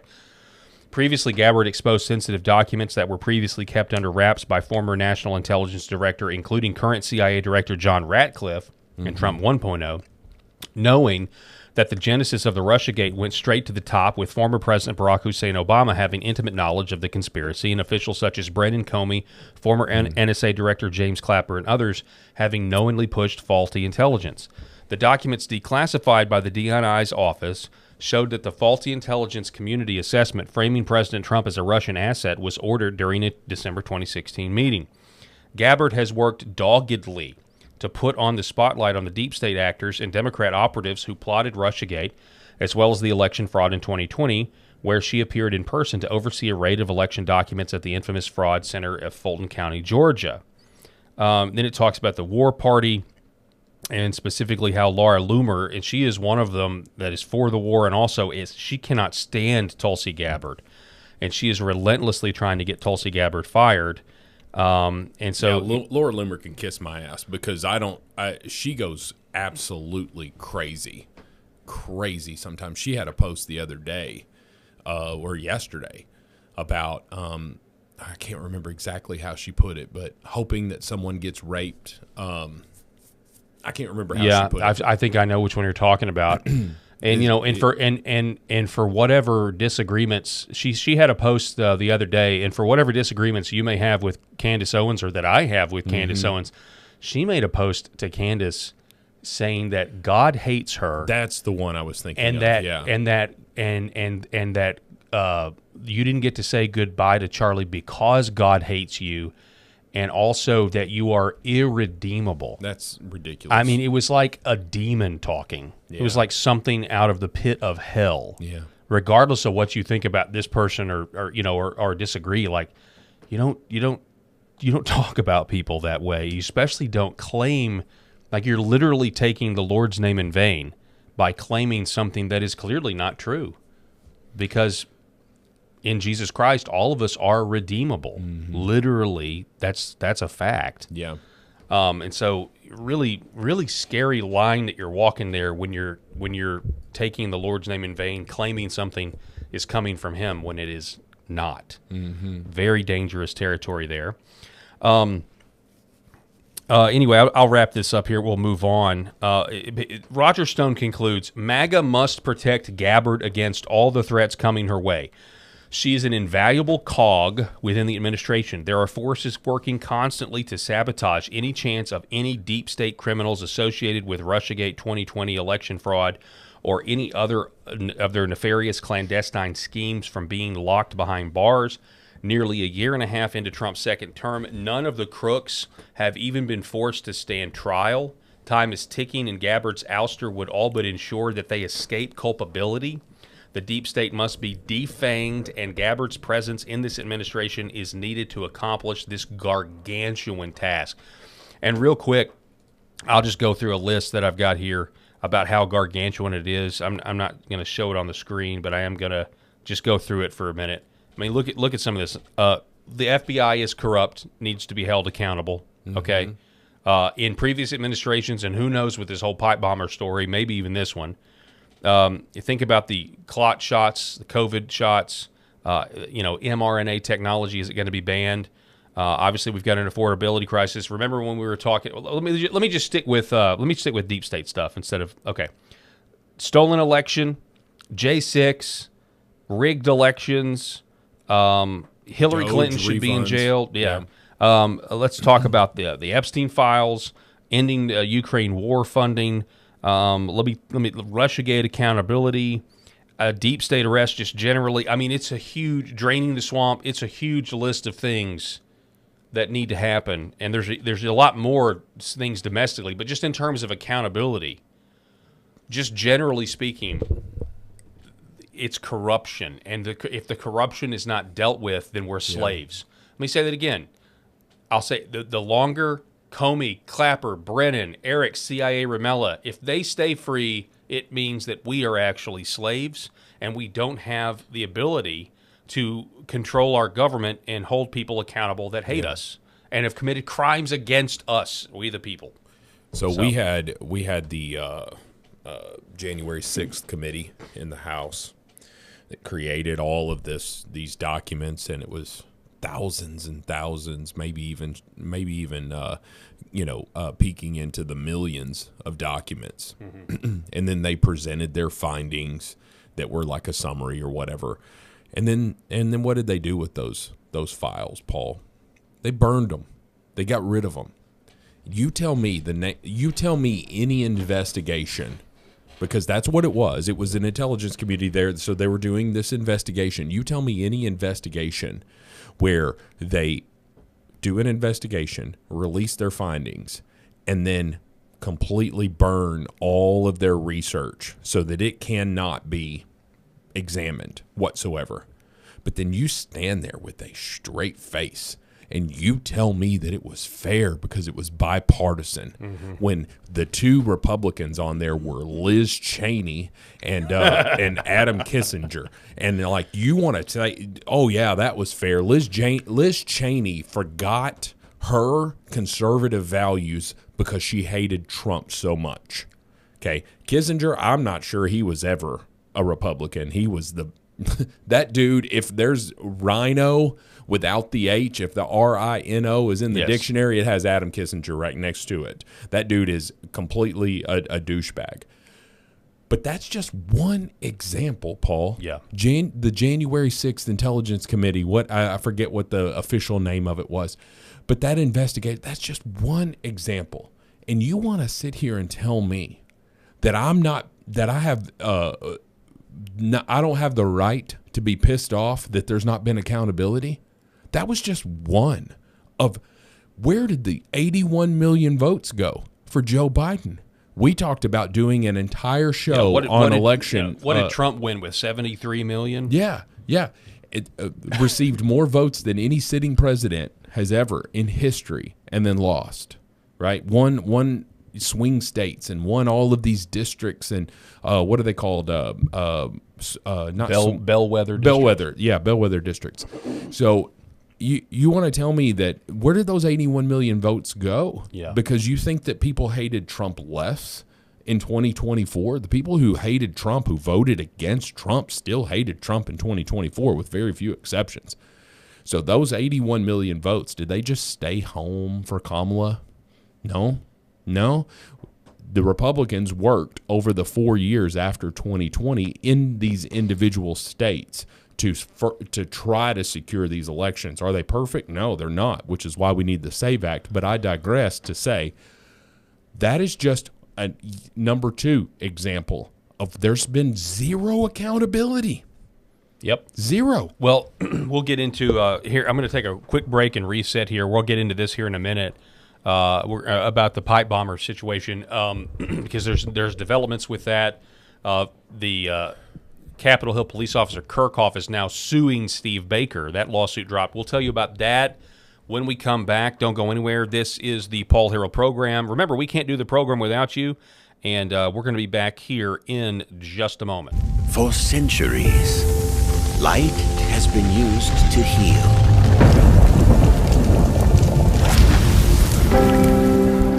Awaken the body with Red 5.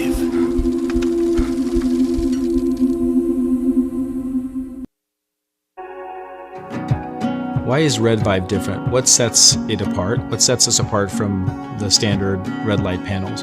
This is a medical grade device, and what that means is the red light bulbs and the near infrared bulbs have very specific wavelengths.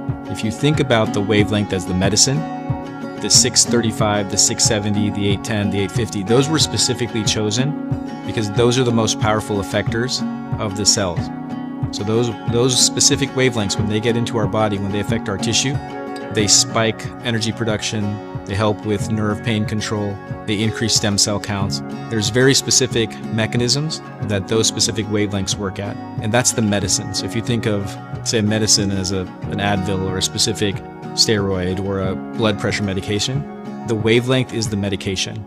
The other part of that, whenever you take a medication, is dose. Right? So you have the medication. So if you take 1 milligram of Advil and the average dose of an Advil is 200 milligrams to 800 milligrams, it's not going to work. That doesn't mean the medicine's bad. It just means you didn't take enough. Right? And so even if you have the right wavelengths, first you have to have the right medicine, and then you have to have the right dose. And to have the right dose, you have, in light therapy, you have to have enough energy. So you have to have a powerful bulb.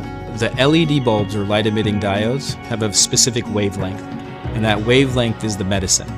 And the wavelengths that have been studied and published on that are the most powerful in affecting healing and the changes that we want to see with our bodies and our health are the 635 wavelength, the 670, 810 nanometer wavelength, and 850 nanometer wavelength.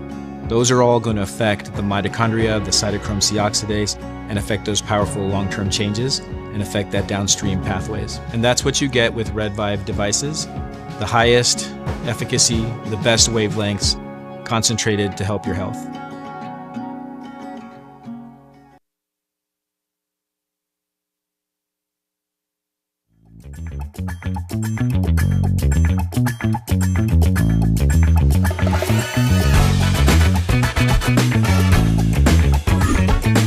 The Paul Harrell Program. Hey folks, welcome to the show. As we are in the home stretch today on the program, really appreciate you being with us, broadcasting live from the state of Arkansas. We want to tell you about this update with the pipe bomber situation. Unfortunately, there are two narratives. We would love it if there was just one narrative on J6 accountability. In this case specifically, we're talking about January 5th accountability because that's when the pipe bombs would have been planted, January 5th. So somebody named Michael Lucina messaged back on the 19th, Steve Baker, says, hey, it's been 6 days, and they were looking for this New York Times piece and whether or not they decide to shelve the story because Steve Baker's been saying, hey, I was interviewed by the New York Times over this situation. Yeah. And we talked about this, how the CIA, for the first time, we think in history, allowed a current CIA member to be interviewed by the press. Right.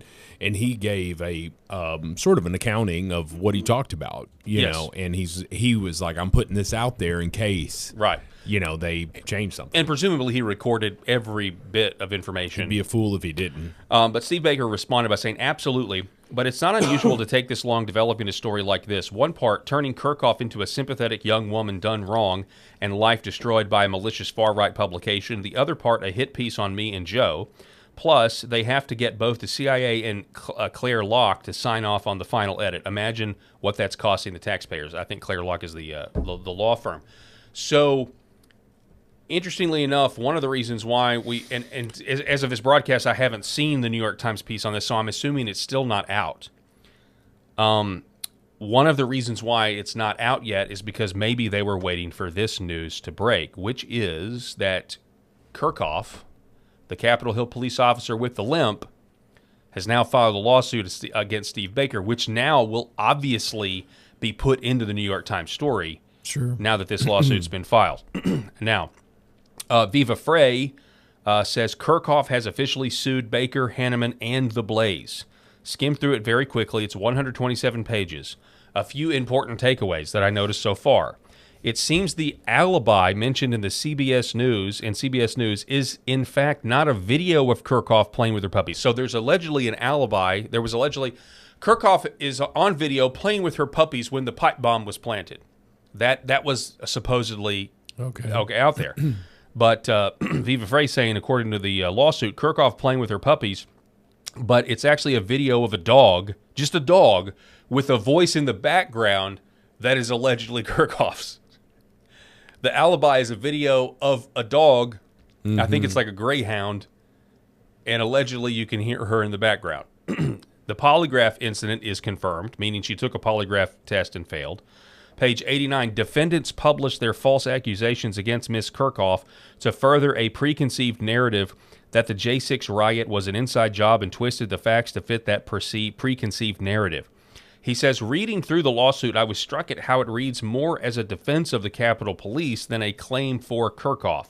As I've always said, from this practice, lawsuits are a two-way street. This one is going to be fascinating to follow because presumably, if Steve Baker stands by his reporting, which I mean he does publicly, they're going to go through this and eventually get to discovery. And, they're going to have to prove to a judge now that, no, this report was a legal thing to do, that we have evidence that this is really her, that this is the cat. So it's going to be very interesting to see what happens here with this story. So that's an update on the situation between these two J6. Is it Brian Cole Jr.? Is it the autistic kid, or is it the Capitol Hill police officer? One is history shattering, history making, and the other is meh. Yeah, just another day in the United States. But yeah, if there's a coordinated effort that's provable from our government, I mean, how many? Why were the JFK files, locked down for 75 years or whatever it was? Because we all know that the CIA killed John F. Kennedy, or that they coordinated it, right? Yeah, I mean, George H.W. Bush Sr. was never in Dallas that day, we thought for years. And now there's documents that suggest, nope, just kidding, he was in Dallas. Yeah, and the other thing there is just that, the no bulletproof bubble on the car, and there was it was a perfect storm for everything. Like, how in the world could Lee Harvey Oswald have gotten that lucky to have all of the conditions to be able to kill John F. Kennedy? You knew that it was a government job. There's somebody on it. I saw this week. Forgive me, I could be totally wrong on this, because the internet is, the internet will just make stuff up sometimes. But I saw a report, or somebody on X rather, that claimed that NBC News has a video of Lee Harvey Oswald just standing in the crowd as the convertible drives by. And so not in the book depository. And they have sat on that video for 70 years. And he wasn't the second gunman in the grassy knoll. Yeah. Right. And so, I mean, and we just never get the truth. We have a government that just lies to us all constantly. If you would have followed the bank account of one Jack Ruby, in his pretty opportunistic assassination there of Lee Harvey Oswald before the trial, before this could come out. It's amazing how Jack Ruby just got that lucky, right? So anyway, folks, you're naive if you don't believe that our government has killed people. I watched a documentary talking about the Cuban Missile Crisis, and I think I talked about this on the show, and I thought, damn, I think the United States was at fault for this, or at least had a much. Like, we're not sitting back as the innocent people here, and Donald Trump alluded to that when he was being interviewed a while back, and he was talking about Vladimir Putin and how but he's killed people, he's had people killed, and he's like, you think the United States hasn't had people killed? It's part of it. I mean, it's just naive to think that it hasn't happened. Yeah. But what we had there was the Democrats needed a Super Bowl. They needed this big event, right? Because after the summer of love, everybody kind of was like getting back to normal here. We're whatever you want to call it, the vaccine was on the horizon. All of this stuff was coming. So leading into that election in 2020, the Democrats really needed something. And so they wrote it. All right, cool. What's to stop this man from rising to power? Again, we cheated the 2020 election. What can we do? January 6th. Let's use his words. Let's incite a riot. We already know that they're worked up because the people knew that 2020 was stolen. Yes. We already knew they're worked up. So let's do something to get this thing rolling so that we can send this guy out to pasture. And that's evident. That's evident by the fact that the rushed second impeachment happened. The man's leaving office. Why are you trying to impeach him? Because you're trying to have this stain on his record, even more so than what you think he already has. So this pipe bomb situation is not going to go away. We've got to have some answers on this. And I think Steve Baker is doing the Lord's work here. I hope that he's protected because I want to see how it all comes out. I do too, man. I do too. And I think what's obvious to me is, with these two narratives, I mean, because I'll be honest, I side with Steve Baker on this. I think his reporting is convincing. Mm-hmm. Other people don't, and I get it. It's one of the unfortunate divides that are there. I'm willing to be wrong, But if Steve Baker is right, it exposes that the Intel oligarchy has not been brought to heel. It is still alive and well. And remember, the Russia investigation and Robert Mueller was not about getting Trump. It was about covering up what they had done. Sure. Because they were going to get him after the election and after he lost the election. And they were going to use it as a pretense. So Hillary Clinton, the plan was Hillary Clinton is going to be in the White House. We're going to have this hoax. We're going to go after Trump. We're going to teach him a lesson. We're going to say that it was Russia and use it as a pretense to go to war in Syria against Russia, or or you would have had maybe the Ukraine war play out a little differently and much earlier. Sure. This was the goal, in my opinion. So yeah, here is some good news. You mentioned vaccines. The Secretary of War, Pete Hegseth, he says, no longer will we compel our military men and women to get the flu shot. Listen to this. Under the disastrous Biden administration, this Pentagon waged an unrelenting war on our warriors on many fronts, including when it came to denying them simple medical autonomy and the freedom to express their religious convictions. In other words, our men and women in uniform were forced to choose between their conscience and their country, even when those decisions posed no threat to our military readiness. You know what I'm talking about, what happened, COVID-19 and the vaccine. No more. That era of betrayal is over. Under President Trump, the War Department continues to take decisive action to once again restore freedom and strength to our joint force. We're seizing this moment to discard any absurd, overreaching mandates that only weaken our warfighting capabilities. In this case, this includes the universal flu vaccine and the mandate behind it. The notion that a flu vaccine must be mandatory for every service member everywhere in every circumstance at all times is just overly broad and not rational. Our new policy is simple. If you, an American warrior entrusted to defend this nation, believe that the flu vaccine is in your best interest, then you are free to take it. You shouldn't. But we will not force you, because your body, your faith, and your convictions are not negotiable. Your health. It's common sense. It's the kind of common sense approach we're undertaking in this department. Rest assured that under President Trump, the War Department will always honor our brave warriors and do everything we can to restore the American people's trust in their military for generations to come. And that's why I'm proud to sign this new policy. All right, so he goes on to sign it. You know, it's interesting. He also talked about your faith because, you know, there's a lot of people that look into, you know, aborted fetal lines and what goes into making vaccines and the things that they do with, you know, aborted fetal lines and that sort of thing. It's disgusting.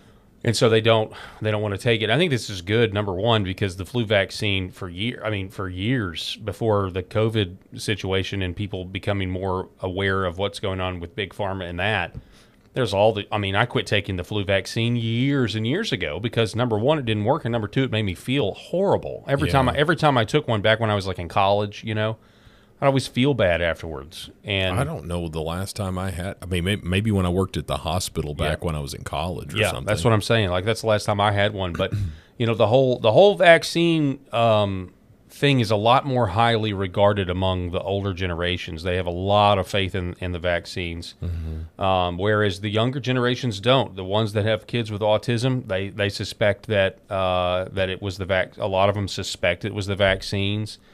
And a lot of people don't think the flu vaccine works. And then, of course, not to mention the COVID situation, which, you know, we talk about politics a lot, but I'll just be real. Like, politics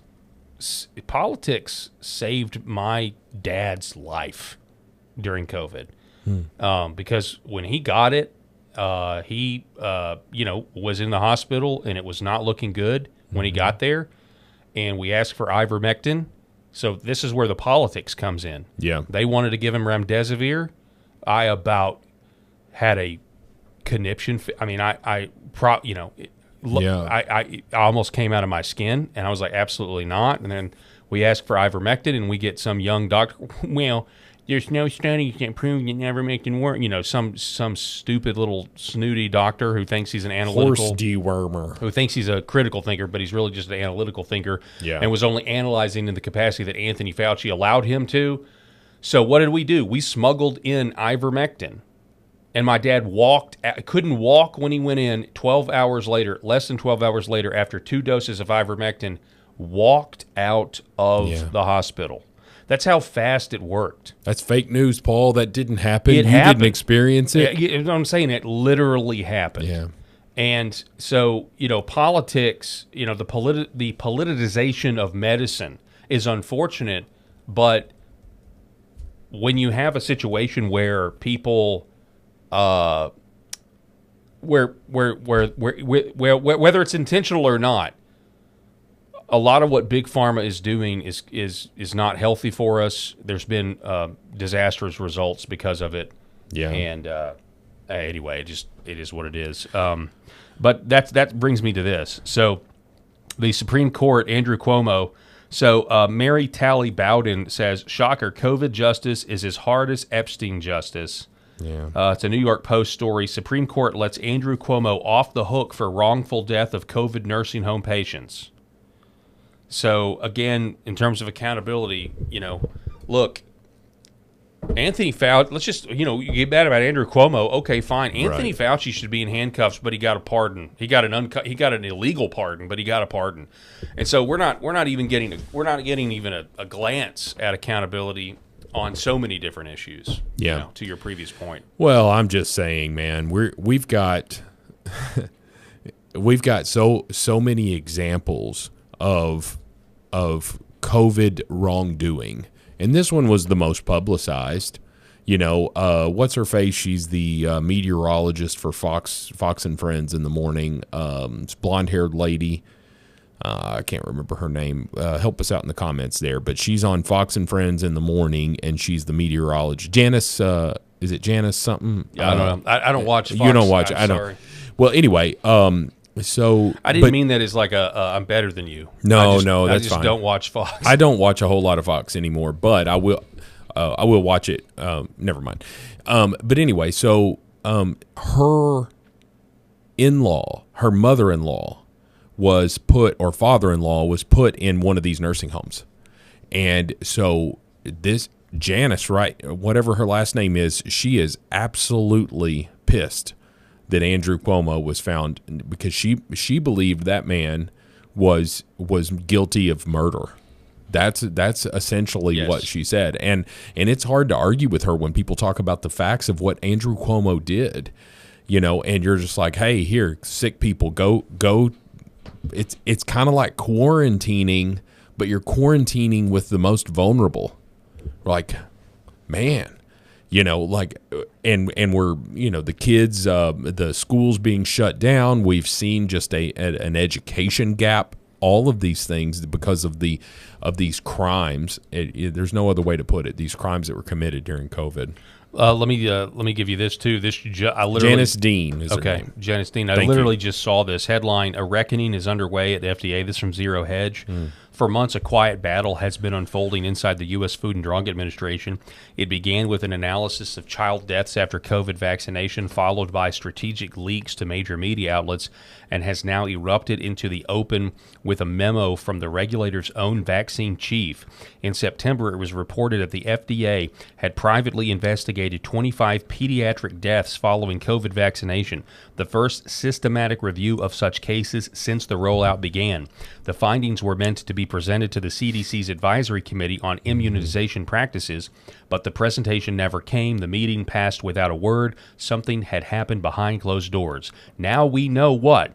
On the 13th of November, 2025, Stat published an extraordinary insider account describing a tense internal meeting in which FDA scientist Dr. Tracy Beth Hoag presented evidence of young people who had died after COVID vaccination. According to Stat, her findings triggered pushback from career FDA regulators who feared the implications of acknowledging fatal cases. Now comes the explosive memo from FDA vaccine chief Dr. Vinay Prasad, confirming for the first time that U.S. regulators have formally attributed at least 10 of these children's deaths to the COVID vaccination. Prasad called it a profound revelation with far-reaching implications for American vaccine policy, adding that the true number is certainly an underestimate. So this is, go free to check this story out because this is a big deal. And again, does Big Pharma, does Pfizer, is there any accountability for this? And the answer is going to be no, because they have immunity. Yeah, there's a guy in our comments. His name is Go Away is his handle, and he brings it up. I'll just read what he said. Great news! Influenza is back. After a stunning 6-year hiatus, the, quote, flu has reemerged like the phoenix from its ashes. Don't forget to get your death jab shot today. And he is spot on there, because what he's referencing here is how the flu cases were down 98% during COVID. And you're just like, wait a minute. Is that more likely? Or are these people that actually have the flu, that is being misdiagnosed as COVID? Because there's more money in COVID, folks. They were getting those big checks, man. So my father died of a massive heart attack in 2020 at the age of 57. Wow. He was COVID positive when he died. I don't believe that COVID had anything to do with his death. He had a bad ticker, and he did not take care of himself. After he had these back surgeries and he wasn't able to work anymore, he just had a lot of depression, and he sat in a recliner all day. The dude was eating half a gallon of ice cream for breakfast. That's how bad his life was, and I would try to pull him out of there. That's what killed him. But my dad is listed as a COVID death. Yep. And it pisses me off, Paul, because that hospital made money. Yes, they did. And my dad was dead before he got to the hospital. But he was counted as a COVID death for that hospital. And it makes me so angry that is just one example of 1 million, 2 million, 10 million, where so much money was pumped into this fiction. Did COVID-19 exist? Yes, I believe it did. I caught it, lost my sense of smell. That was my only symptom. And honestly, I used to have a really strong sense of smell. Like that was my best sense. It's not very good anymore. My wife will ask me all the time, can you not smell your teenage son? Can you not smell him? You're sitting riding around in the truck with him. Can you not smell him? I'm like, no, I can't really, whatever. But I don't have it. So COVID was real. But we know that it was the biggest cash grab of this century. No, it really was. So we're about out of time, so I'm going to end this particular show with a little nostalgia. And if you were a kid and grew up when Rob and I grew up, you probably remember this sound. I knew it before you played it. Can you predict them? I know what's next. There it is. And then the next one is...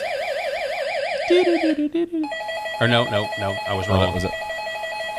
Hang on. That one. There it is. Yeah, I remember that one. And then a bomb.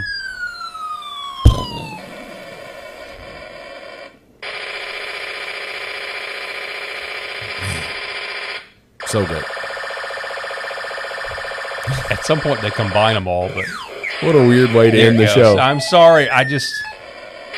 Hey, look, we used to be... I don't know that my mom would ever let me hold on to it that long. Yeah, I know. When it ran out of batteries, those batteries never got replaced. Oh, never, man. That thing remarkably found its way into the trash. But we used to be a proper country. That's what I'm trying to say. Rob Spencer, I appreciate it, sir. Thanks for being with us. Honor to be on the show as always. Folks, I want to give a shout out to our sponsors, Red Vive Health, New Horizon Real Estate, Gateway Sight and Sound. Also 7 Weeks Coffee, and also want to thank Sherrod Chiropractic. We'll see you guys tomorrow. Thanks so much.